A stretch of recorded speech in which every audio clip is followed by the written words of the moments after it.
Hoy, en el faro y el microscopio de la salud, o el fin de la salud, varias cosas. El editorial, ¿sí? Te vamos a contar cosas muy importantes, la prevención en el cáncer de colon, porque bajaron las consultas y están aumentando los casos graves. Después, el doctor microscopio te va a empezar a contar una historia que ahora que viene la buena temperatura, la primavera y el calor, enfermedades que vuelven como el dengue, como el Zika, como el chikungunya, y vamos a hacer una serie de presentaciones con el doctor microscopio para que vos puedas prevenir. Luego las noticias con Andrés Klipan con datos reveladores sorprendentes. Y para finalizar, Operación Salud, ¿sí? En la comunidad Suri Diaguita Calchaquí continuamos haciendo los controles de salud. No te lo pierdas.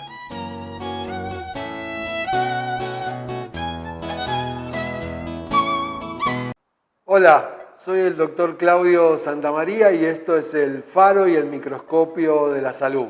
Y lo abreviamos con el fin de la salud. La verdad que estamos a fines de septiembre del 2020 preocupados porque esta pandemia no solo está produciendo daño por la enfermedad en sí a las personas, hay un daño colateral muy importante por la cuarentena y por la falta de atención en los servicios de salud.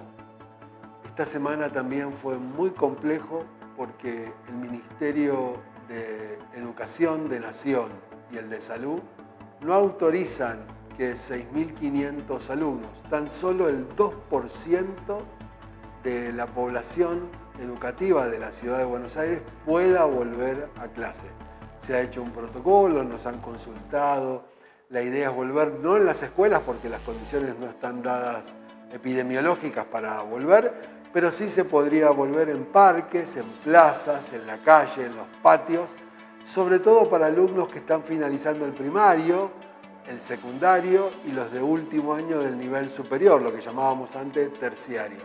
Y también sería muy importante que los chicos de nivel inicial o maternal, en una plaza, en pequeños grupos, con el protocolo, está muy bien hecho, manteniendo una distancia de 2 metros, todos usan barbijo, les miden la temperatura, los docentes usan máscara facial, cuando se va a parques y plazas hay baños químicos, hay alcohol gel, hay agua y jabón, porque la educación no solo da contenidos, ¿sí? Y estos alumnos están desconectados de la escuela, sino también transmite valores, sociabiliza, hace que la gente pierda el miedo. La educación es fundamental y debería ser, y en esto se ha equivocado el gobierno que ha apostado al miedo y no a la educación, sin duda la educación en sus 4 niveles es esencial y debe ser prioritaria, como debería ser la justicia, la salud, ¿sí?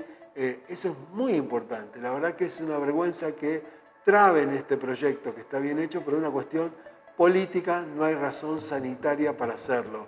Y aparte se podría abrir y si los casos aumentarían o entraríamos, podríamos cerrar porque esta pandemia que va a durar muchos meses, 1 año o más, ¿sí?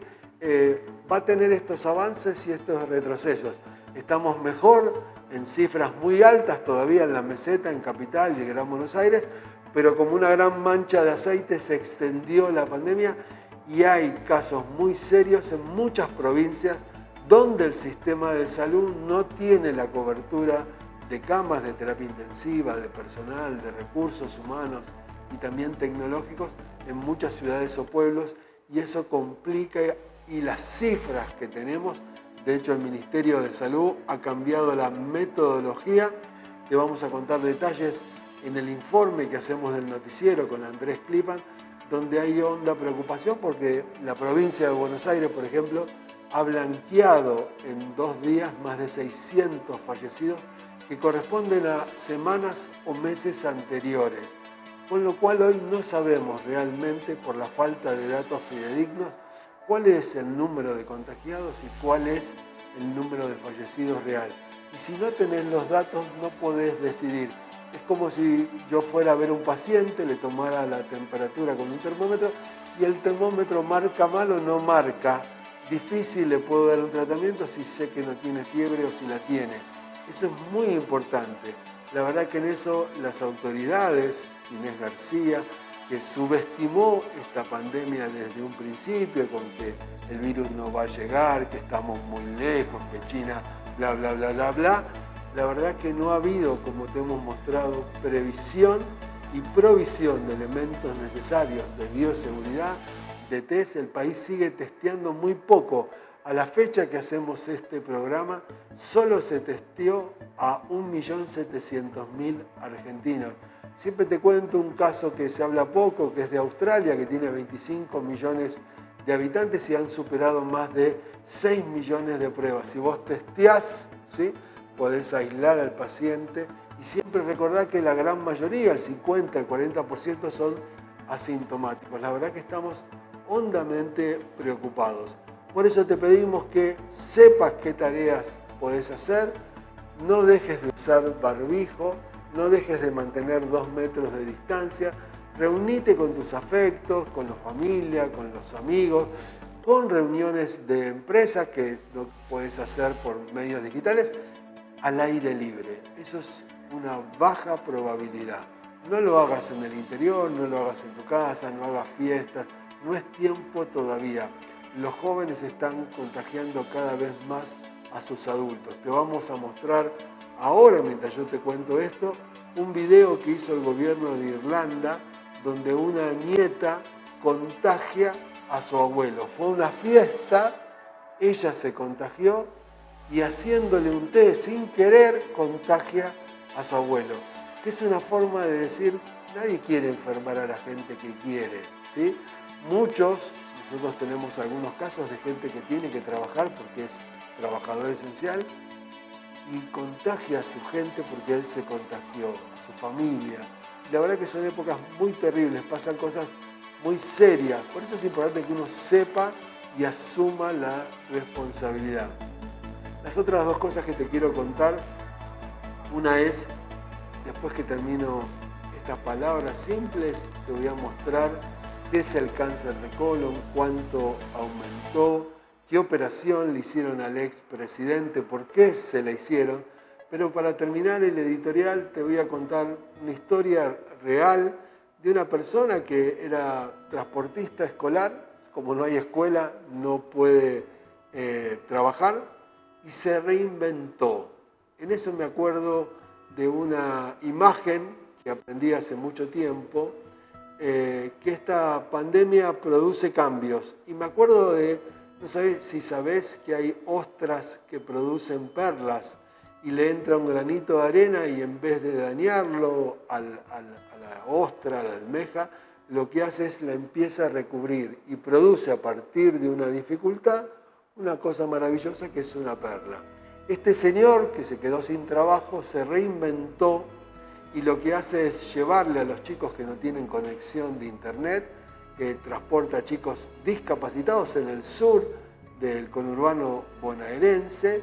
Lo que hace esta persona es, le lleva a los chicos la tarea, le lleva alimentos, le lleva alcohol gel, le lleva barbijos. Lo vas a ver ahora a él en algunas imágenes que tenemos, porque me pareció que todos en esta época, muchos han perdido el trabajo y hay que reinventarse.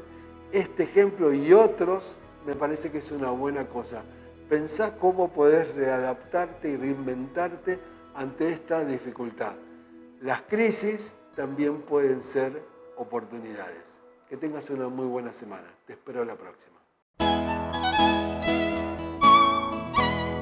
En estos días operaron a Mauricio Macri, el expresidente de la Nación, y sirve para repasar una enfermedad que está desatendida, que es el segundo cáncer que mata a los argentinos, que es el cáncer de colon.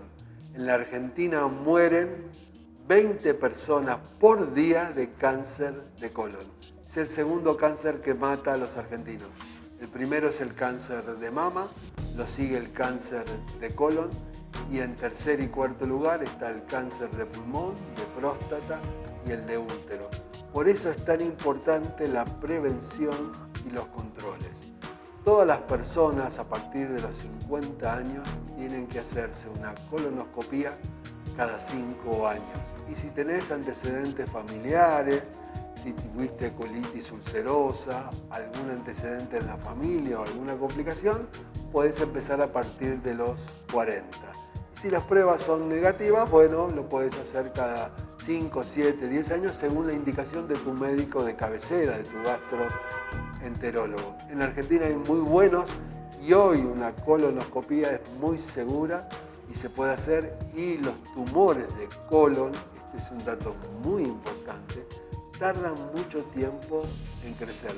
Uso el ejemplo del expresidente para saber que se puede prevenir y que se puede hacer con tiempo. Él, que tiene 61 años, se hace una colonoscopía porque tiene antecedentes cada 4 años.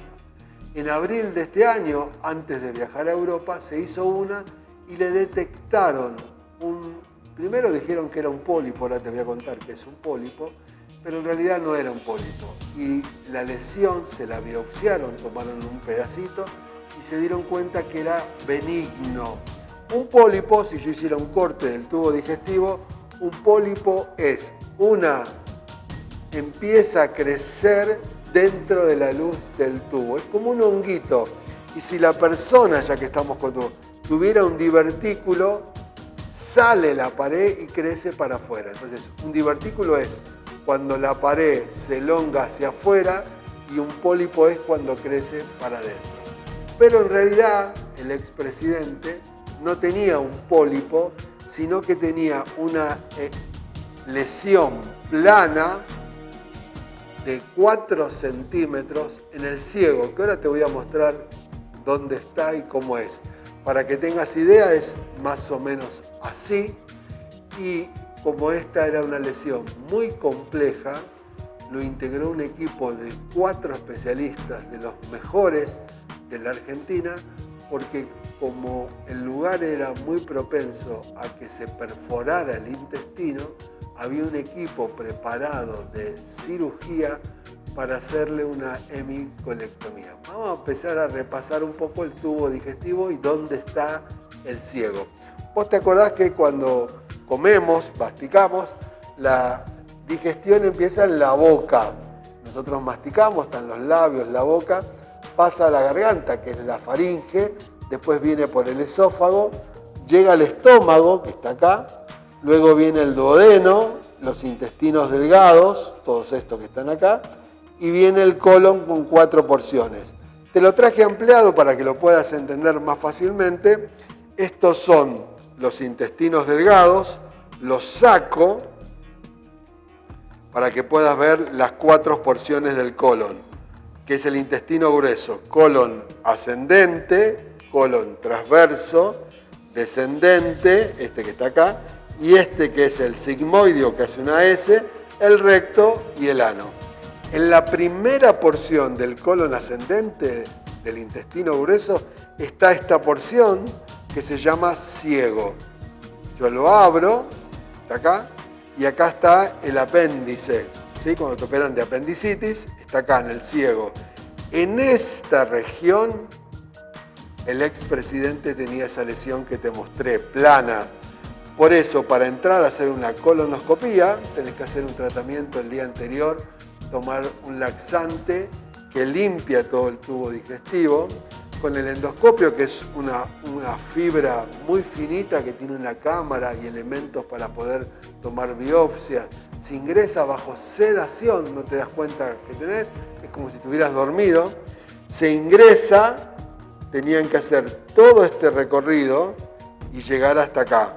Por suerte, le pudieron hacer la resección, le pudieron sacar esta lesión precancerosa, ¿sí? Era un tumor benigno, que tarda 5 o 10 años en convertirse en un tumor maligno.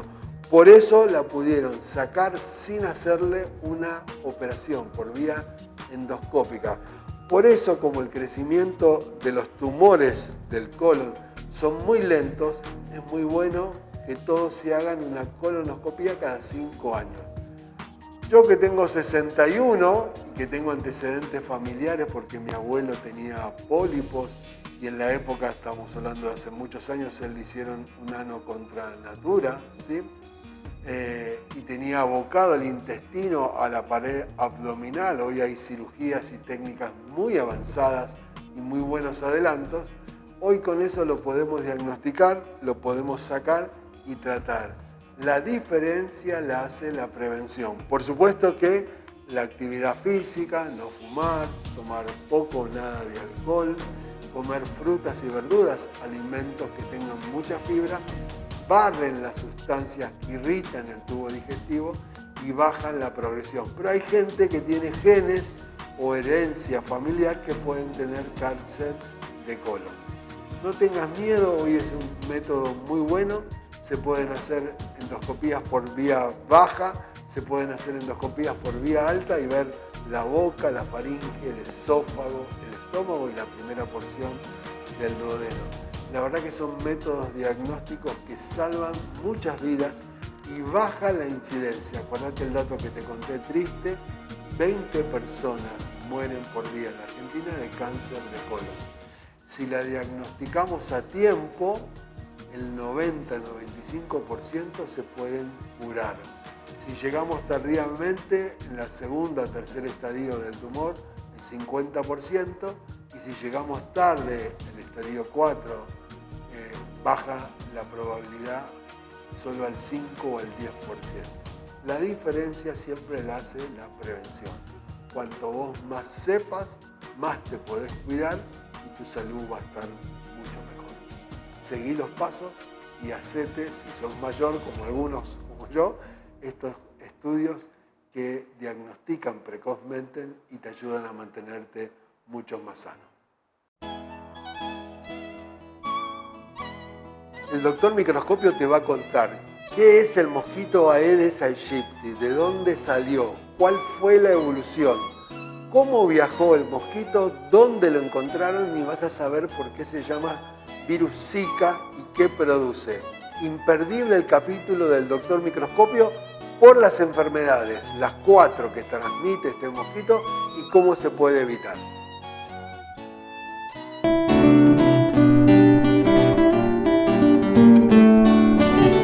Hola, soy el doctor Microscopio. Hay un mosquito que está haciendo un lío bárbaro por todo el mundo. No se llama Juan Pérez, ni Pedro, ni Claudio Jorge, sino tiene un nombre raro, Aedes y de apellido aegypti. Este mosquito, si te pica, te puede contagiar 4 enfermedades: dengue, chikungunya, fiebre amarilla o Zika. Por eso, si eliminamos el mosquito, no hay ninguna de estas 4 enfermedades.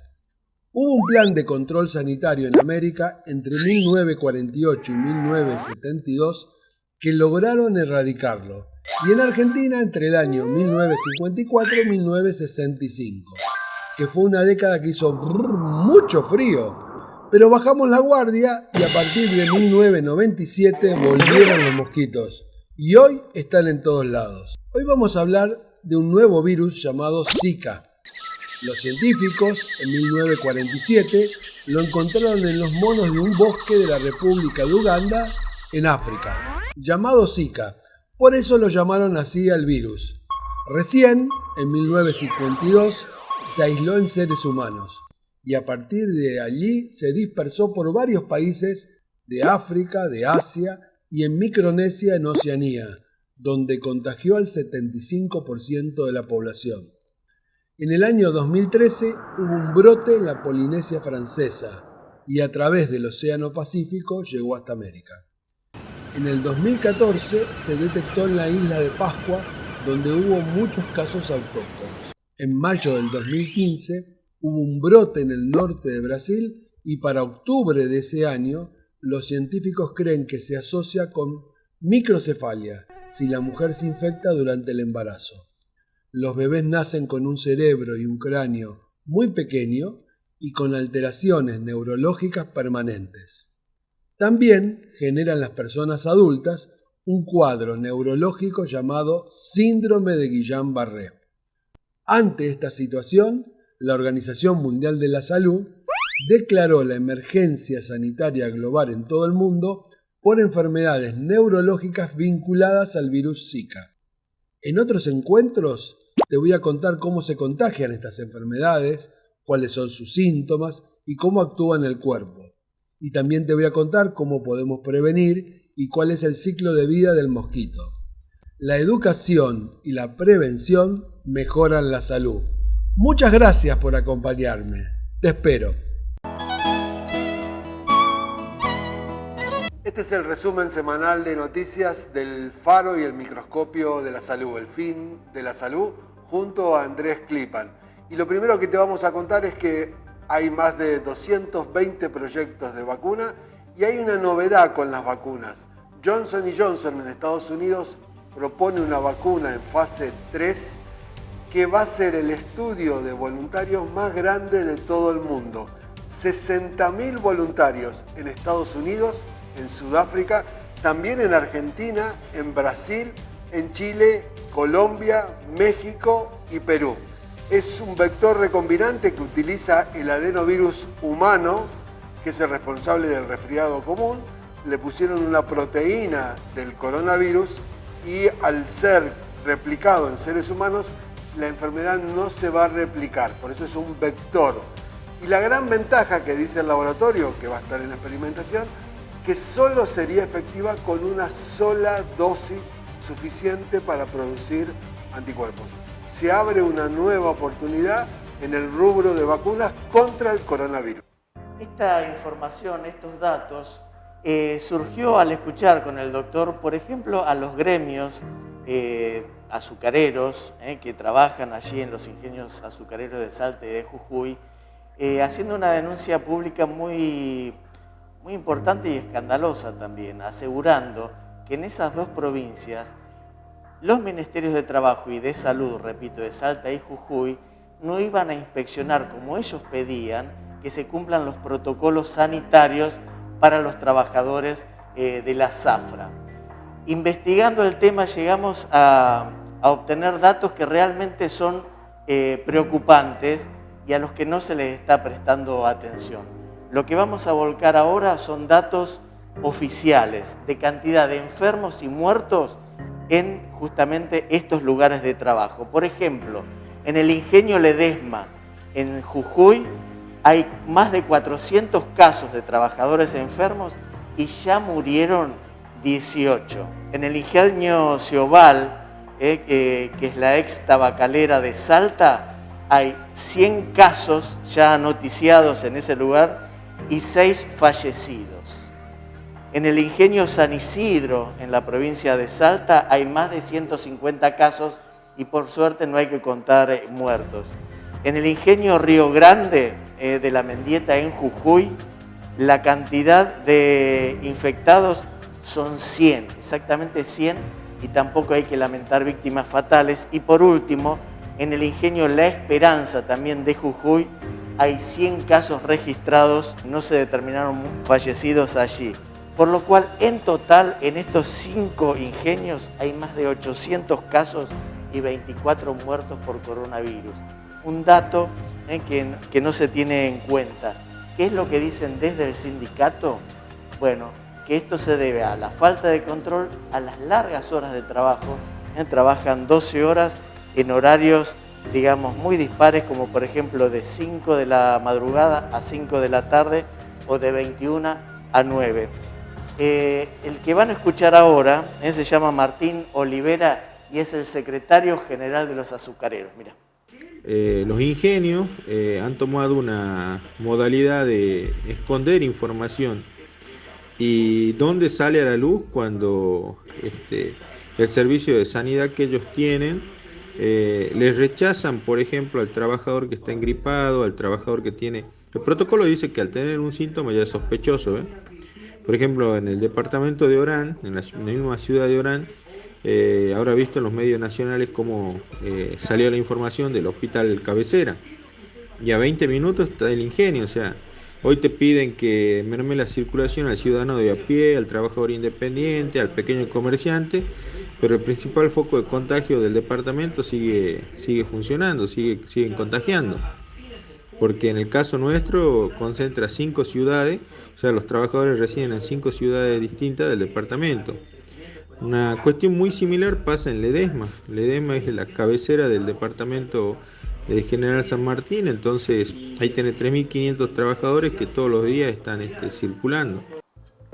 El Ministerio de Salud de la Nación, con su ministro Ginés García, presentó un nuevo análisis para el coronavirus con saliva que da el resultado en tan solo 15 minutos. Es un estudio importado y estarían licitando para traerlo a la Argentina 500.000 test para poder probar. La verdad que, como contamos las semanas anteriores, el Ministerio de Salud hizo poca provisión.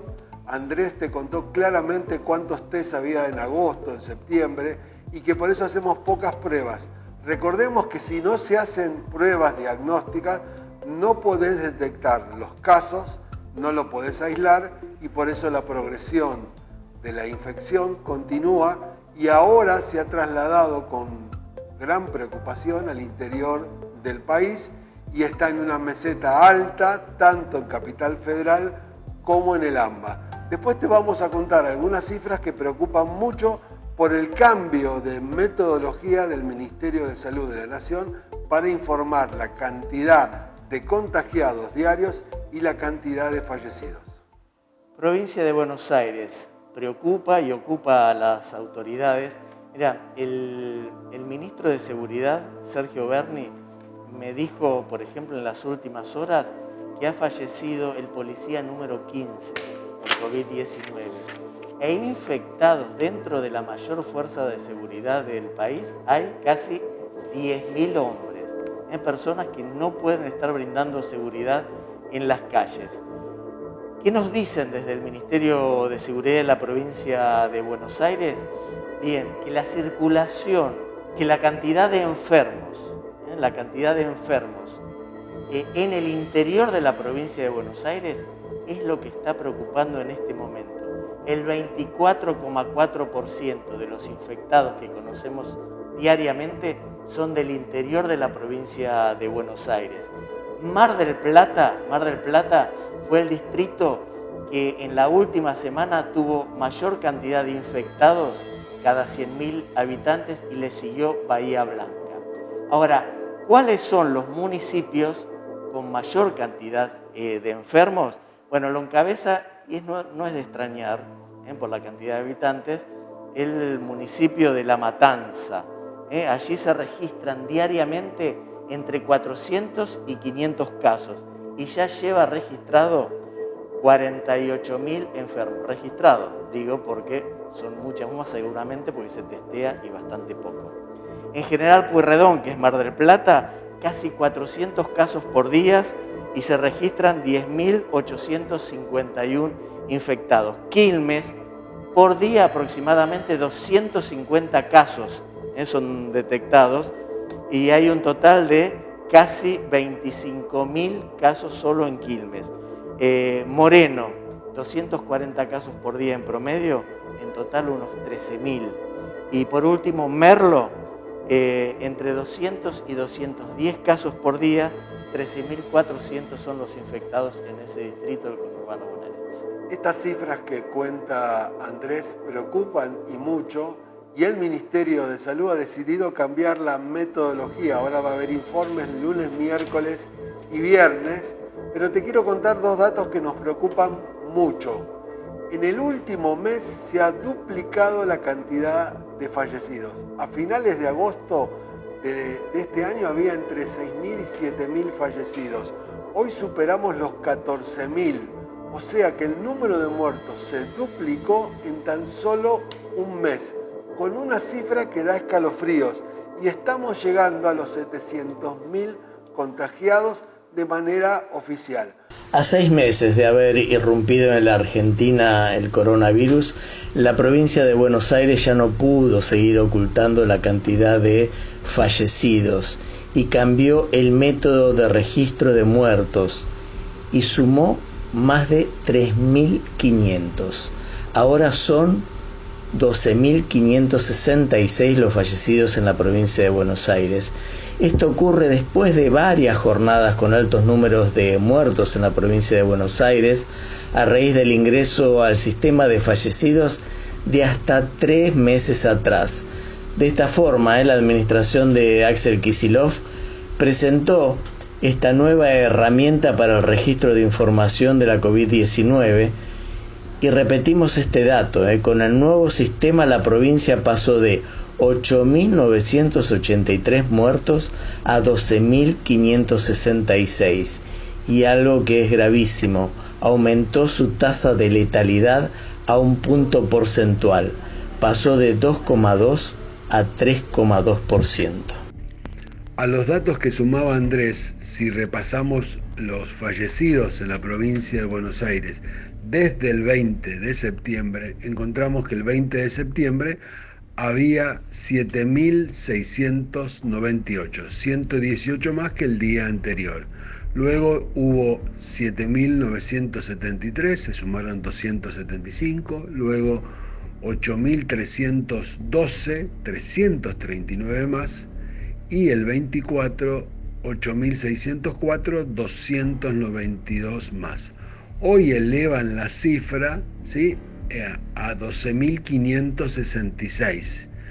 Y en realidad lo que están sumando son 3.699, pero si sumamos los 5 días anteriores, que suman 1.287 más 3.699 agregado hoy, tenemos 4.986, 5.000 muertos agregados 5 días. Con lo cual, lo que veníamos diciendo a las claras en la falla de los datos, en la mentira y en el ocultamiento, y en este cambio que hizo el Ministerio de Salud de la Nación, que pasó a informar día por medio, y este cambio de sistema que informa, y hoy cuando miramos el sistema no está funcionando, la verdad que es vergonzoso esta presentación porque nadie puede decidir si no conoce los datos. En los últimos 5 días, esa es la noticia, la provincia blanqueó 5.000 nuevos fallecidos. Aprovecho estas últimas palabras del doctor para introducir otro tema en el que las estadísticas hoy por hoy son muy poco rigurosas. Al doctor siempre le ha preocupado y habla del tema y tiene que ver con el embarazo adolescente. La atención, el foco, el microscopio, la lupa la ponemos en Salta. ¿Por qué? Porque esta es información oficial. En el primer semestre del año, Salta registró 122 niñas de hasta 15 años que estaban embarazadas. Los datos son parciales porque el mismo Ministerio de Salud reconoce que no todos los distritos, por el tema de la pandemia, han volcado estos datos, que son muy importantes y necesarios. ¿Por qué? Porque muchas veces detrás de cada una de estas adolescentes embarazadas, niñas, repito, hasta 15 años, hay un tema de abuso detrás. Han aumentado los embarazos adolescentes en Salta por el tema del aislamiento social. En principio, las autoridades creen, y están investigando eso, que hubo mayor caso de abuso sexual intrafamiliar por el tema de la pandemia, que además potencia otra cosa, algo que es necesario, la urgencia de la salud sexual que tenemos todos, pero sobre todo los más vulnerables. Y no están llegando ni los preservativos ni las personas, los adolescentes y sus madres, a los hospitales por el tema de la pandemia, porque los hospitales están volcados, sobre todo ustedes saben, Salta, Jujuy están desbordados últimamente. No se le está prestando atención a este tema. El embarazo adolescente se está agudizando en nuestra provincia de Salta, en principio por este tipo de abusos, podríamos decir facilitado por la pandemia, pero también porque las autoridades están poniendo el ojo en otro lado y no prestándole atención a esas chicas. La preocupación que refleja Andrés te la contamos también la semana pasada cuando dijimos los 10 pasos en el uso correcto del preservativo. Volvelo a mirar ese programa porque ahí te contamos y hablalo con tus hijos cuál es el uso correcto del preservativo. Y la pandemia ha hecho, y la cuarentena tan extensa y el cierre de los servicios de salud, que muchas otras enfermedades se han desatendido. Uno es la salud sexual, otra es la salud oncológica. Disminuyeron, como te contábamos, el 50% las consultas por cáncer y disminuyó el 72% las cirugías. Esta semana, con la operación del expresidente Mauricio Macri, que yo te conté en el editorial, vas a ver la importancia que tiene que hacerse los controles. Recién esta semana la ciudad de Buenos Aires autorizó que los consultorios que no son de urgencia vuelvan a abrir. Debería abrir todo el sistema de salud, lo volvemos a repetir. El Ministerio de Salud debe dar la indicación clara y precisa que todos los servicios de salud vuelvan a atender, no solo coronavirus, porque la población necesita recurrir a sus médicos y a su sistema de salud en todos los niveles. Eso es lo que pedimos desde este humilde programa. Mirá esta foto y te voy a hablar sobre la foto que estamos observando en este momento. Es terrible. Ahí se ven 4 ambulancias, en total fueron 6, que esperaron algunas más de 6 horas, en promedio 5 horas, el ingreso de pacientes a este sanatorio muy conocido de la ciudad de Rosario para ingresar a los pacientes con COVID positivo. Mientras esperaban, también los propios pacientes y los auxiliares de la salud, como trabajadores de pompas fúnebres, se llevaban justamente un ataúd. Así de terrible, así de cruda es la situación que se está viviendo en Rosario. Claramente se ven las 4 ambulancias, a bordo estaban los pacientes con COVID-19 positivo, esperaron largas horas su ingreso al sanatorio ubicado en el macrocentro de Rosario. El sanatorio es Los Alerces, que está ubicado en la calle San Juan al 3000. Allí hay 2 ambulancias que eran del Sistema Integrado de Emergencias Sanitarias de Rosario y otras 2 ambulancias privadas. Según los paramédicos, la espera promedio fue de 5 horas para el ingreso de los pacientes. Y contaban los mismos ambulancieros, los mismos enfermeros, que mientras aguardaban el ingreso al sanatorio, les estaban suministrando oxígeno a bordo de las ambulancias. Esto que cuenta Andrés es muy importante y te vamos a dar 2 noticias del coronavirus. Hoy se sabe que el contagio empieza 1 o 2 días antes que empiecen los síntomas y la persona sigue contagiando hasta 5 días después. Ahora, eso es solo en los que tienen síntomas. El 40 al 50% de los enfermos son asintomáticos, por lo tanto contagian un tiempo y por eso la enfermedad progresa. Y la otra noticia con el coronavirus, con varios estudios que llaman la atención, son las lesiones crónicas que le quedan a los pacientes. Están viendo lesiones pulmonares, cardíacas, cerebrales a largo plazo y muchos pacientes que sufrieron la enfermedad se quejan de una fatiga crónica, de una falta de aire y de trastornos. Ya hay en varios países hospitales para atender la internación de pacientes con secuelas crónicas, que si bien todavía son pocos, porque calculemos que a la altura que hacemos este programa hay 30 millones de infectados a nivel mundial, 1 millón de fallecidos, pero empieza a crecer el número de patologías crónicas asociadas en el tiempo que le quedan a los pacientes después de sufrir esta enfermedad. Para finalizar este resumen de noticias, fue noticia esta semana, se volvieron a juntar el ministro de Educación de la Nación, Nicolás Trota, Soledad Cunha por la ciudad de Buenos Aires, junto con los ministros de Salud de Nación y de la ciudad, para ver el protocolo. Todavía la Nación no autorizó, la ciudad no quiere romper relaciones con Nación, y ha propuesto un protocolo para que alumnos que han perdido la conectividad, que están fuera del sistema escolar, puedan volver en parques, plazas o calles o patios de las escuelas. El protocolo es muy extenso, tiene más de 18 hojas, se podría volver y parecería que tan solo no vuelven por una mala decisión política no sanitaria.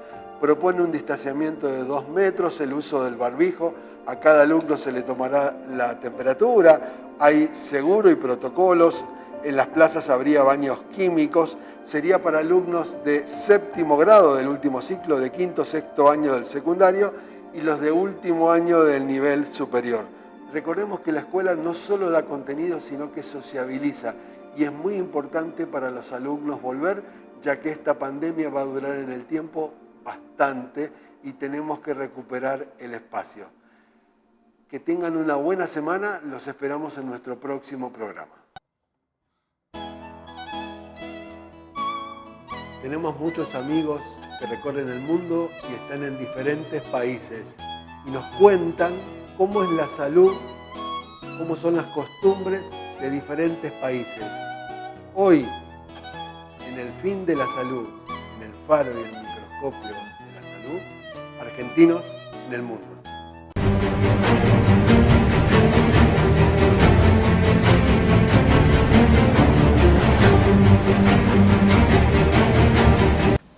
Hola a todos, soy Carla Rus, vivo en Italia, en un pequeño pueblito que se llama Ascoli Piceno y vivo aquí desde que soy pequeña. Ahora mismo la situación aquí está bastante tranquila, en el sentido de que, hemos estado en cuarentena desde marzo hasta principios de mayo y ahora mismo está todo abierto, centros comerciales, tiendas y todo, no solo, actividades de primera necesidad. Y a todos lados obviamente hay que ir con mascarilla, desinfectarse las manos todo el rato, y obviamente las discotecas están cerradas, simplemente están abiertos los pubs y los restaurantes, pero tienen un aforo máximo de personas. Y yo este verano he viajado bastante, he estado en España y me he encontrado en situaciones que no me esperaba. Obviamente se cancelaron todos los festivales que tenía, en los que tenía pensado participar y muchas experiencias obviamente se cancelaron, pero yo de Roma viajé a Barcelona y de Barcelona tenía que ir a una ciudad más chiquitita. El mismo día que yo llegué a Barcelona decidieron cerrar esa ciudad porque hubo rebrotes y yo me encontré en una situación bastante incómoda porque había llegado a Barcelona, estaba ahí, al final me quedé a dormir en la casa de un amigo, fue todo muy, muy improvisado, y no llegué a ver a mis amigos de ahí. Y de ahí me tomé un avión a Mallorca, que es donde tengo más amigos también, y estuve viviendo ahí. Y al principio estaba tranquila la situación, después empezaron a haber rebrotes ahí también bastante. No hubo un lockdown, oficial, pero sí decidieron cerrar ciertas zonas y era siempre más común tener a amigos. No amigos, sino que el hermano del novio de, como que siempre había casos cercanos, siempre más cercanos, y nos tuvimos que encerrar nosotros también. Yo estaba en casa de una amiga con sus padres y nos tuvimos que encerrar nosotros también por precaución, porque por esto, siempre había casos de cercanos, Y para volver a Italia fue un poco complicado porque las aerolíneas no eran claras y tuve al final, no sabía si tenía que pagar yo un hisopado, al final lo pude hacer cuando volví y no tuve que hacerlo por privado. Y nada, fue volver, estuve 2 días en cuarentena, me llamaron para hacer el hisopado y lo hice y después como que volví a retomar mi vida acá normal y siempre, saliendo con las mismas personas. Y eso, son las medidas que se tienen que tomar, básicamente siempre salir con la misma gente, manteniendo la distancia, con la mascarilla y todo, pero bueno, las medidas que se toman más o menos en todos lados son así. Y eso es todo, esa fue mi experiencia, con el coronavirus y con viajar durante el coronavirus. Y nada, les mando un gran abrazo desde Ascoli Piceno. Hoy en Operación Salud en la comunidad Suri Diaguita Calchaquí, en Tres Cruces, en Cafayate, en Salta, con el equipo de investigación de la Fundación Instituto Superior de Ciencias de la Salud. Seguimos haciendo el control de la salud en esta comunidad donde vas a ver que tienen Chagas y otras enfermedades y vas a descubrir una realidad que aprendimos de chicos en los manuales, pero estos son gente de carne y hueso.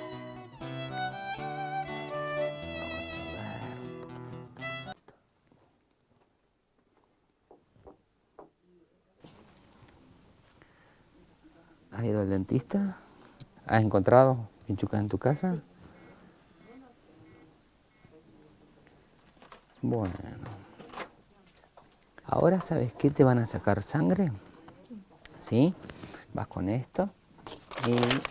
Es a través de la intimidad de la consulta entre la persona y el médico que se descubre su historia invisible y su estado actual.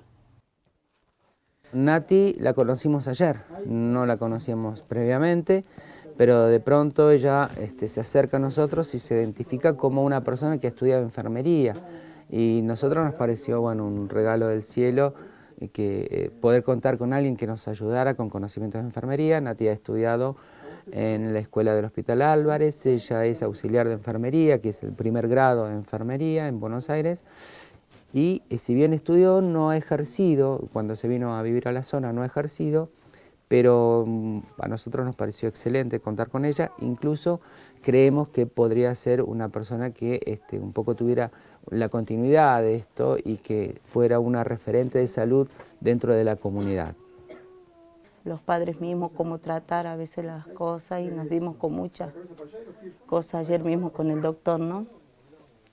Sí, como uno lo tiene, lo sabe y no sabe cómo volcarle a la gente acá, porque yo veo, por ejemplo, esto es como que uno sigue, acá uno ve que, la gente al menos puede llegar acá, pero hay gente que vive para el campo y hay chiquitos que, más primordialmente los chicos que a veces viajan 4 o 5 horas a caballo, a lomo de burro y caminando también las madres con sus bebés, y cuando llegan al hospital ya es tarde, porque aparte de caminar llegan a la ruta y tienen que esperar un colectivo para que recién los lleve al hospital. ¿Cómo te resultó?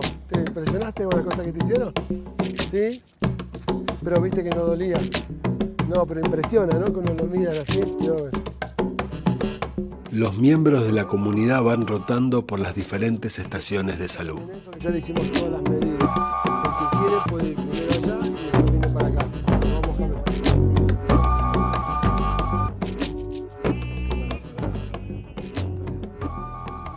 O sea que estás con control médico. Sí. ¿Dónde te haces ver habitualmente? En San Bernardo. Sí. Bueno. ¿Conoces la vinchuca? Sí. Sí.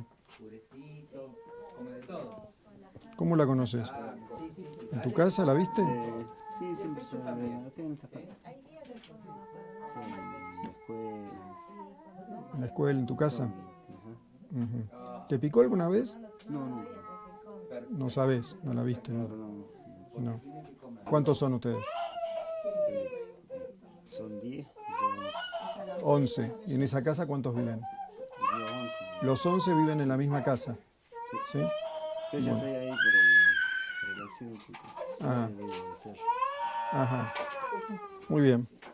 Bueno, vamos que te muestro las preguntitas. Es muy fuerte. Uno está en un lugar totalmente distinto, un ambiente totalmente distinto. Yo pertenezco al Hospital Santoyani, que es un hospital de alta complejidad.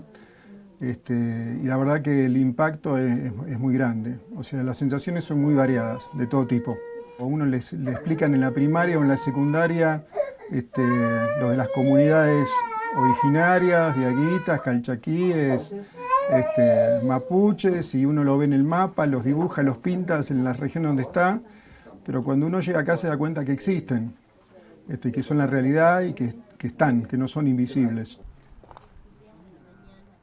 Los controles de salud finalizan con la entrevista psicológica, exteriorizando las problemáticas y temores de esta dura realidad de las comunidades indígenas de la Argentina, olvidadas y silenciadas. Te agradezco esta semana que nos acompañes, fue una semana muy particular.